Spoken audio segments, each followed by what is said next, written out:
বিশ্ব রাজনীতির মাঠে এখন চলছে এক অদৃশ্য পারমাণবিক পেনাল্টি শুটআউট। একদিকে মার্কিন প্রেসিডেন্ট ডোনাল্ড ট্রাম্প, অন্যদিকে রাশিয়ার দিমিত্রি মেদভেদেভ। গোলপোস্টে ঝুলছে শান্তি আর দুজনের হাতে স্ট্র্যাটেজিক নিউক্লিয়ার ফুটবল। সাম্প্রতিক উত্তেজনা দেখে মনে হচ্ছে স্নায়ুযুদ্ধের পুরনো ম্যাচ রিপ্লে চলছে। আর এই বার্তাটি স্পষ্ট, গেম চলাকালীন কোনো সাবস্টিটিউশনের সুযোগ নেই। মেদভেদেভ রেড কার্ড দেখানোর মতো করে হুঁশিয়ারি দিলেন রাশিয়ার ডেড হ্যান্ড সিস্টেম সক্রিয় আছে, যা স্বয়ংক্রিয়ভাবে পারমাণবিক হামলা চালাতে পারে। কথাটা শুনে ট্রাম্প ভ্যারিয়েবল ফাউল মারলেন, রাশিয়ার কাছাকাছি দুটি পারমাণবিক সাবমেরিন মোতায়েন করে দিলেন। বিশ্লেষকরা বলছেন এটি প্রেশার প্লে, যাতে মস্কো ডিফেন্সিভ পজিশন নিতে বাধ্য হয়। বান্ডেল থাকলে প্রতি সেনমানিতে টাকা বাঁচবে। বিকাশ সেনমানি বান্ডেল কিনে জিতুন প্রতি লেনদেনে।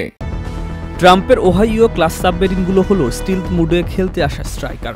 রাডার ফাঁকি দিয়ে যে কোনো মুহূর্তে গেম চেঞ্জিং গোল দিতে পারে।